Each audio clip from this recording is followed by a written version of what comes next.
Hello everyone, आज हम start कर रहे हैं नेगेटिव डिफेंस मैकेनिज़्म। इसमें हमने आज पढ़ना है, कल हमने किया था पॉजिटिव डिफेंस मैकेनिज़्म, आज हमने स्टार्ट करना है नेगेटिव डिफेंस मैकेनिज़्म। तो सबसे पहले नेगेटिव डिफेंस मैकेनिज़्म में हमने पहले एनलिस्ट कर रखा है कि नेगेटिव डिफेंस मैकेनिज़्म के अंदर क्या क्या आता है। तो सबसे पहले आता है suppression, displacement, projection, regression, fixation, fantasy, reaction formation, conversion, dissociation और डिनाइल। ये सारे हमारे किसके अंदर आते हैं? ये सारे हमारे नेगेटिव डिफेंस मैकेनिज़्म के अंदर आते हैं। ठीक है, तो सबसे पहले हमने नेगेटिव डिफेंस मैकेनिज़्म पढ़ना है। तो नेगेटिव डिफेंस मैकेनिज़्म के अंदर सबसे पहला है सप्रेशन। तो सप्रेशन क्या होता है? Suppression is the voluntary blocking. इसमें हम क्या कहते हैं? सप्रेशन क्या है? Voluntary blocking of unpleasant feeling, कि हम सप्रेस कर देते हैं उस चीज़ को, हम क्या कर देते हैं? सप्रेस कर देते हैं। जो भी हमारी वॉलेंट्री ब्लॉकिंग होती है उसको, जो भी हमारे फीलिंग है, एक्सपीरियंसेस है, उनको हम क्या कर देते हैं? ब्लॉक कर देते हैं। ठीक है, to avoid discomfort and anxiety. Anxiety को अवॉइड करने के लिए, डिस्कम्फर्ट को अवॉइड करने के लिए, एंजाइटी को अवॉइड करने के लिए हम क्या कर देते हैं? जो भी हम वॉलेंट्री मतलब अपनी खुद के विल से ब्लॉक कर देते हैं अनप्लीजेंट फीलिंग को, उसको हम क्या कहते हैं? सप्रेशन। जैसे एग्जाम्पल क्या है? एग्जाम्पल देखो, student consciously decide not to think about her result in examination hall so that he can study effectively. मतलब कि जो स्टूडेंट है वो कॉन्शियसली क्या कर रहा है? उस विल को, उस पर्टिकुलर जो भी उसके माइंड में थॉट्स आ रहे हैं उसको क्या कर रहे हैं? सप्रेस कर रहे हैं, ताकि वो क्या कर सके? इफेक्टिवली स्टडी कर सके। या फिर एक और एग्जांपल दे रखा है, a patient may refuse to consider his difficulty by saying that he doesn't want to talk about it. ऐसे होता है ना कि हमारी लाइफ में कोई भी ऐसी चीज़ आती है, जो भी कोई नेगेटिव थॉट आता है, तो हम क्या करते हैं? उसको सप्रेस कर देते हैं कि मुझे इस बारे में बात नहीं करनी, या मुझे इस पर्टिकुलर टॉपिक पे बात नहीं करनी। तो वो क्या होता है? हमारा सप्रेशन। ठीक है, सप्रेशन के बाद नेक्स्ट आता है डिस्प्लेसमेंट। डिस्प्लेसमेंट क्या होता है बच्चों? डिस्प्लेसमेंट में सबसे पहले हम क्या पढ़ते हैं कि डिस्प्लेसमेंट में हम कोई भी हमारे थॉट्स है उसको हम क्या कर रहे हैं? ये एक ऐसा डिफेंस मैकेनिज्म है, in this defence mechanism unconsciously emotional feeling, unconsciously हम क्या कर रहे हैं? इमोशनल फीलिंग जो है उसको हम ट्रांसफ़र कर देते हैं, ट्रांसफ़र टू पर्सन और ऑब्जेक्ट। मतलब कि फॉर एग्जांपल मान लो किसी को गुस्सा आ रहा है, तो उसने अपना एंगर जो है वो किसी ऑब्जेक्ट पे या किसी और पर्सन पे उतार दिया, दैट इज़ डिस्प्लेसमेंट रिएक्शन, या फिर इसको हम डिस्प्लेसमेंट बोलते हैं। ये नेगेटिव डिफेंस मैकेनिज्म के अंदर आता है। देखो, who are less dangerous than those who initially arouse the emotion. जिसके वजह से वो इमोशन अराउज हुआ था, उस पर तो हमने कुछ रिएक्शन नहीं किया, बट हमने क्या किया? लेस डेंजरस पर्सन पे क्या कर दिया? वो जो भी हमारे थॉट्स है, इमोशंस है, वो हमने क्या कर दिए? निकाल दिए। देखो, जैसे an individual who is using displacement is unaware of this at the time but later he can realise it. जैसे कि मान लो एक एग्जाम्पल देते हैं कि मान लो आप कहीं पे जॉब कर रहे हो, तो वहाँ पे आपको किसी ने क्या किया? कोई भी किसी ने डांटा, या कोई स्ट्रेस है, कोई एंजाइटी, कुछ भी चीज़ है, तो वो आपने लेस डेंजरस पर्सन पे आके लाइक आके किसी ऑब्जेक्ट को किक कर दिया है ना, तो वो सारी चीज़ें किसके अंदर आती है? डिस्प्लेसमेंट के अंदर आती है। जैसे एग्जाम्पल देखो क्या लिखा है, a person who is angry with his boss. मतलब कि उसके बॉस ने उस पर एंगर किया या कोई भी चीज़ थी, तो उसके वजह से वो पर्सन जो था क्या था? एंग्री था, but can not show it for fear of losing the job. मतलब कि अब वो उस बॉस को तो गुस्सा नहीं दिखा सकता, तो वो क्या करेगा? अपनी जॉब को ना खो दे इस डर में वो क्या करेगा? अपनी वाइफ से आके फाइट करेगा on return from the office. जैसे ही वो ऑफिस से आएगा और अपनी वाइफ से क्या करेगा? फाइट करेगा। तो ये क्या है? डिस्प्लेसमेंट। तो डिस्प्लेसमेंट में क्या होता है? वन पर्सन अपने इमोशंस को क्या करता है? दूसरे पर्सन पे ट्रांसफ़र करता है, जो कि उससे लेस डेंजरस होता है या लेस थ्रेटेंड होता है। तो उसको हम क्या करते हैं? उसको हम क्या कहते हैं? Displacement negative mechanism. ठीक है, डिस्प्लेसमेंट के बाद नेक्स्ट आता है प्रोजेक्शन। तो प्रोजेक्शन में सबसे पहले देखो क्या लिखा है? प्रोजेक्शन क्या है? This involves individual attributing their own unacceptable thought, feeling and motivates to another person, मतलब कि इसमें वो इंडिविजुअल क्या करेगा कि जो पर्सन है, जैसे कि मान लो this involves individual attributing their own unacceptable thoughts, अपने थॉट्स को ही अनएक्सेप्टेबल थॉट की तरह कंसिडर करेगा and motives to the another person. जैसे कि एग्जांपल देखो क्या लिखा है, you might hate someone but your super ego tells you that such hatred is unacceptable, you can solve the problem by believing that they hates you. आप उस problem को कैसे सोल्व कर सकते हो कि वो आपको हेट कर रहा है। जैसे प्रोजेक्शन का एक एग्जांपल दूँ कि आपको कोई पर्सन पसंद नहीं है तो आप क्या कहोगे कि वो ही मुझे पसंद नहीं करता तो मैं उसको कैसे पसंद करूँगी, है ना। तो दैट इज़ प्रोजेक्शन, ठीक है। प्रोजेक्शन के बाद नेक्स्ट आता है रिग्रेशन। रिग्रेशन में क्या होता है, देखो क्या लिखा है, returning to a behaviour pattern characteristics of earlier stage of development, मतलब कि जो हमारी अर्लियर स्टेज थी डेवलपमेंट की, उस टाइम पे हमने क्या किया, उस पर्टिकुलर चीज़ के बारे में सोचा। Like returning to a behaviour pattern characteristics of an earlier stage of development, मतलब जो चीज़ हमारे बहुत पहले आ जानी चाहिए थी वो बहुत बाद में डेवलप हो रही है। जैसे people act out behaviour from the stage of psychosexual development in which they are fixated, मतलब कि हमारा बिहेवियर कब फिक्स होता है, तो साइकोसेक्सुअल स्टेज पे होता है। जैसे कि एग्जांपल देखो, एग्जांपल से समझ में आएगा, an individual fixated at the oral stage might begin eating और smoking excessively or might become very verbally aggressive after going through divorce, कि जैसे कि मान लो जो जिसकी ओरल स्टेज पे वो पर्सन क्या नहीं हुआ, प्रॉपर उसकी कोई भी चीज़ें डेवलप नहीं हुई, वो डेवलपमेंट स्टेज प्रॉपर डेवलप नहीं हुई, तो उस टाइम पे वो क्या करेगा, ईटिंग एंड स्मोकिंग एक्सेसिवली, है ना। और वो जो भी लाइक एंगर जो है वो अग्रेसिवली वर्बली जो है उसको क्या करेगा, निकालेगा, है ना, आफ्टर गोइंग थ्रू डिवोर्स या लाइफ में कोई भी सर्कमस्टांसेस आने के बाद, ठीक है। नेक्स्ट देखो क्या लिखा है, फिक्सेशन का मतलब क्या है, fixation refer to a point, fixation refer to a point in the individual development at which certain aspects of emotional development do not advance, मतलब कि जैसे कि हमारी जो डेवलपमेंट स्टेज थी उसके बाद ये चीज़ें जो है क्या हो रही है, स्टार्ट हो रही है। Fixation refer to the point in the individual developments at which certain aspects of the emotional development do not advance, मतलब कि जैसे टाइम के साथ हमें फिक्स हो जाना चाहिए था, हमारी एक पर्सनैलिटी को फिक्स हो जाना चाहिए था, वो चीज़ डेवलप नहीं हो पा रही है। जैसे एग्जाम्पल देखो, thumb sucking continuously till adult age, जैसे कि जो पर्सन थम सकिंग करता था, है ना, बचपन में, तो उसका जो फिक्सेशन हो जाना चाहिए था उसकी पर्सनैलिटी का या जो भी चीज़ें, जो ट्रेट्स हैं, जो भी चीज़ें, वो अब तक अडल्टहुड तक भी क्या नहीं हुई है, फिक्स नहीं हुई है। दैट इज़ नोन एज क्या, fixation. An unmarried middle age man still depend on his mother to provide his basic need, तो ये भी क्या एग्जाम्पल है, हमारे फिक्सेशन का एग्जाम्पल है, मतलब उसकी एज के साथ जो चीज़ें डेवलप हो जानी चाहिए थी वो चीज़ें डेवलप नहीं हुई हैं। जैसे एग्जाम्पल क्या लिखा है, अनमैरिड मिडल एज मैन जो है वो अभी भी अपनी मदर पे डिपेंड है, किसके लिए, बेसिक नीड्स को फुलफिल कराने के लिए, ठीक है। नेक्स्ट देखो क्या लिखा है, इसके बाद नेक्स्ट आता है हमारा फैंटेसी। फैंटेसी जो वर्ड है वो क्या हमें शो करता है, फैंटेसी का मतलब होता है कि gratify frustrated desire by imaginary achievement, कि हम अपने आप को क्या करते हैं, एक फैंटेसी वर्ल्ड में क्या करते हैं, उसको थिंक करते हैं कि हम कोई चीज़ ऐसी है, विशफुल थिंकिंग जिसको हम बोलते हैं, कि ऐसा हम विश करते हैं कि ऐसा होता, जिसको हम क्या कहते हैं, फैंटेसी। क्या बोलते हैं, फैंटेसी। तो फैंटेसी में क्या होता है, the tendency of day dreaming is most common during adolescence, और अडोलोसेंस स्टेज पे ही सबसे ज़्यादा जो पर्सन है वो क्या करता है, डे ड्रीम करता है। और डे ड्रीमिंग का मतलब क्या होता है, डे ड्रीम का मतलब ही होता है कि वो पर्सन क्या है, एक फैंटेसी या इमेजनरी वर्ल्ड में जी रहा है। तो क्या मैं इसको लिख सकती हूँ, इमेजनरी वर्ल्ड में जी रहा है, that is fantasy. That is कि वो सबसे ज़्यादा कब होती है, एडोलेसेंस स्टेज में होती है।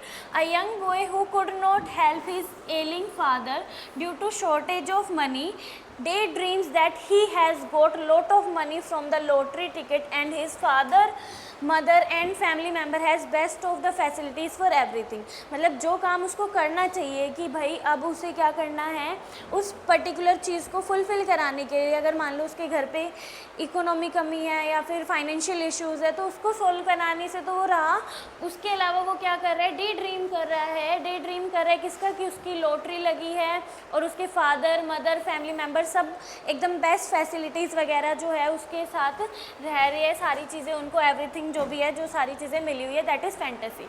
तो क्या मैं ये बोल सकती हूँ फैंटेसी क्या है, कि वो एक इमेजनरी अचीवमेंट्स को क्या कर रहा है, बिलीव करके चल रहा है कि उसको वो चीज़ें मिल चुकी है, ठीक है। नेक्स्ट इसके बाद आता है नेक्स्ट इसके बाद आता है रिएक्शन फॉर्मेशन। रिएक्शन फॉर्मेशन का मतलब क्या है कि जो पर्सन है उसको क्या चीज़ जो उसका रिएक्शन होना चाहिए वो चीज़ फॉर्मेशन हो रही है किस तरीके से।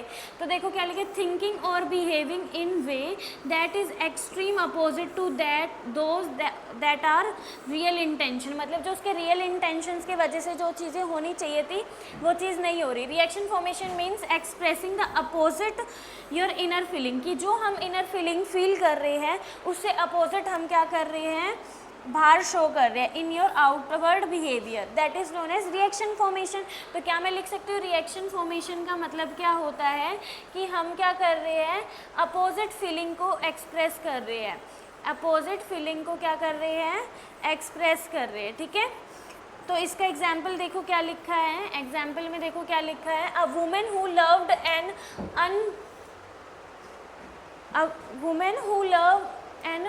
unobtainable man and behaves as though she hates him, है ना, कि एक वुमेन है जो कि एक मैन के साथ ऐसे बिहेव कर रही है कि वो उसको पसंद नहीं करती है ना, इस तरीके से बिहेव कर रही है, बट वो एक्चुअल में उससे लव करती है। तो ये रिएक्शन फॉर्मेशन का है कि जैसा हम एक्चुअल में फील करते हैं वैसा हम फील मतलब बाहर आउटर वर्ल्ड में शो नहीं करते हैं।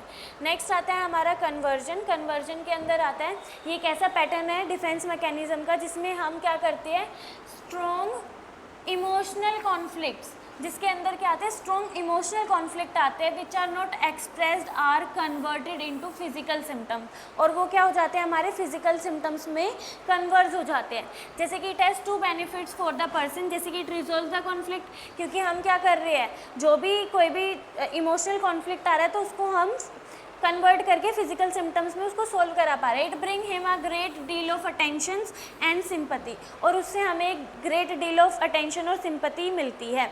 जैसे कि एग्जांपल देखो क्या लिखा है, a student nurse who is very anxious about her examination में डेवलप हेडेक, है ना, तो जिसके वजह से क्या हुआ कि कोई हमारा इमोशनल कॉन्फ्लिक्ट जो है वो किस में ट्रांसफ़र हो गया। तो क्या मैं इसको लिख सकती हूँ कि इमोशनल कॉन्फ्लिक्ट जो है वो किस में कन्वर्ट हो गया, कन्वर्टेड इनटू फिज़िकल सिम्टम, है ना, तो वो किस में कन्वर्ट हो गया है, फिज़िकल सिम्टम में कन्वर्ट हो गया है। तो इसको हम क्या कहते हैं, कन्वर्जन। ठीक है, तो कन्वर्जन में क्या होता है, हमारे इमोशनल कॉन्फ्लिक्ट के वजह से कोई भी चीज़ फिजिकल सिम्टम में कन्वर्ट हो रही है, that is known as conversion. और कन्वर्जन का एग्जांपल है जैसे कोई स्टूडेंट नर्स है जिसके एग्जाम्स आने वाले हैं और उसने क्या किया, हेडेक डेवलप कर लिया कि फिजिकल सिम्टम्स उसे आने लगे। ठीक है, डिसोशिएशन के अंदर क्या आता है, dissociation is involuntary suppression of mental function from rest of personality in manner that allow expression of forbidden unconscious impulse without having any sense of responsibility for action, है ना। तो मतलब कि इसमें क्या हमें देखने को मिला कि कोई भी डिसोशिएशन का मतलब क्या है, इनवॉलेंट्री सप्रेशन, कि हम इनवॉलेंट्री क्या कर रहे हैं, किसी भी मेंटल फंक्शन को क्या कर रहे हैं, सप्रेस कर रहे हैं, from rest of personality in a manner that allow expression of forbidden unconscious impulse, कि मतलब प्रॉपर इम्पल्सेस वगैरह जो है वो नहीं आ रहे। जैसे कि एग्जाम्पल इसका क्या लिखा हुआ है, पार्शियल अमनेशिया। ठीक है, नेक्स्ट इसके बाद आता है हमारा डिनाइल। डिनाइल जो है इसमें क्या होता है, डिनाइल के अंदर कि any individual refuse to face the reality, कि हम किसी भी रियलिटी को फेस करने से क्या कर देते हैं, रिफ्यूज़ कर देते हैं। Any individual refuse to face the reality, है ना, रियलिटी को फेस करने से क्या कर देते हैं, रिफ्यूज़ कर देते हैं। It protect individual from shock of reality, मतलब कि रियलिटी में कोई ऐसी चीज़ हुई है जिससे हमें शॉक हो सकता है, उससे हम क्या कर सकते हैं, प्रोटेक्ट कर सकते हैं। Person unconsciously use this mechanism and this reaction is for some time, और ये रिएक्शन जो है सिर्फ कुछ समय के लिए होता है जिसमें क्या करता है, पर्सन रिफ्यूज़ कर देता है जो भी रियलिटी होती है उसको फेस करने से, कि ऐसा हुआ ही नहीं है। तो डिनाइल इज़ क्वाइट हार्मलेस, ये हार्मलेस कम होता है इफ़ प्रैक्टिस इन मॉडरेशन, अगर हम मॉडरेशन में इसको क्या करते हैं, प्रैक्टिस करते हैं, but can lead to serious difficulty in health and lifestyle if practice in excess. अगर हम इसको कम अमाउंट में यूज़ कर रहे हैं डिनाइल को तो वो ठीक है, मॉडरेट अमाउंट में यूज़ कर रहे हैं तो वो ठीक है, बट अगर हम इसको क्या कर रहे हैं, ज़्यादा एक्सेस में यूज़ कर रहे हैं तो वो हमारी हेल्थ को भी अफेक्ट कर सकता है और हमारी लाइफस्टाइल को भी क्या कर सकता है, अफेक्ट कर सकता है। जैसे एग्जांपल देखो, व्हेन समवन, देखो एग्जांपल क्या लिखा हुआ है, when someone very near and dear one die in family, some people refuse to accept the reality। तो ये चीज़ आप यहाँ पर लिख लेना, क्या लिखा हुआ है कि कई बार ऐसा होता है कि डिनाइल हम कब यूज़ करते हैं, some very near and dear one die in family, कि आपकी फैमिली में कोई बहुत ज़्यादा लव, मतलब आपका कोई नॉन जो है उसकी डेथ हो गई है, तो सम पीपल रिफ्यूज़, क्या कर देते हैं, रिफ्यूज़ कर देते हैं टू एक्सेप्ट द रियलिटी। तो वो उस रियलिटी को क्या नहीं कर पाते, एक्सेप्ट नहीं कर पाते, उसको हम क्या बोलते हैं, डिनाइल। ठीक है, डिनाइल के अंदर जो पर्सन है उसको क्या कर देता है, वो एक्सेप्ट नहीं कर पाता रियलिटी को। तो यूजेस क्या क्या है मैच्योर डिफेंस मैकेनिज्म के,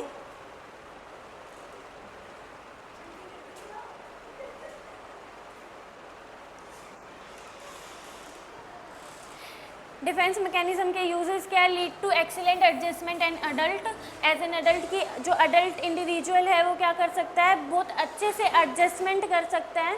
ठीक है, happiness and job satisfaction, job satisfaction होगी ना अगर जो वो इंडिविजुअल है वो क्या होगा, अच्छे से डिफेंस मैकेनिज्म को यूज़ कर रहा है, ना ज़्यादा एक्सेस में ना ज़्यादा कम, है ना, मॉडरेट अमाउंट में यूज़ कर रहा है, तो उसके वजह से क्या होती है, एक्सीलेंट एडजस्टमेंट होती है as an adult, happiness and job satisfaction.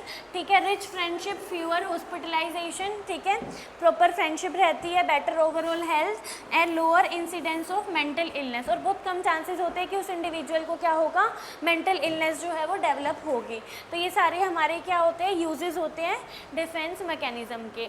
Immature defence mechanism के अगर हम यूजेस कर रहे हैं, अगर हम ढंग से यूजेस नहीं कर रहे डिफेंस मैकेनिज्म का, तो उसके वजह से क्या क्या चीज़ें देखने को मिलती है, पुअर एडजस्टमेंट, कि हम हर जगह अच्छे से एडजस्ट नहीं कर पा रहे हैं, है ना, higher divorce rates and marital discord, मतलब कि जो मैरिटल हारमनी जो होनी चाहिए थी, है ना, तो वो चीज़ प्रॉपर बैलेंस नहीं हो पा रही, जिसके वजह से क्या हो रहा है, डाइवोर्स रेट क्या हो जाएंगे, इंक्रीज हो जाएंगे। पुअर फ्रेंडशिप होगी, higher incidence of mental illness, just opposite है किसके, जो हमने यूजेस पढ़े मैच्योर डिफेंस मैकेनिज्म के। Greater number of sick leaves और पुअरर हेल्थ जनरली, और जो हेल्थ है वो क्या होगी, पुअरर रहेगी एज कम्पेयर टू मैच्योर। ये सारे हमने क्या पढ़े, इमेच्योर डिफेंस मैकेनिज्म के यूजेस पढ़े। इसके बाद एडवांटेजेस क्या क्या है, सबसे पहले एडवांटेजेस देखेंगे, क्या क्या एडवांटेजेस है।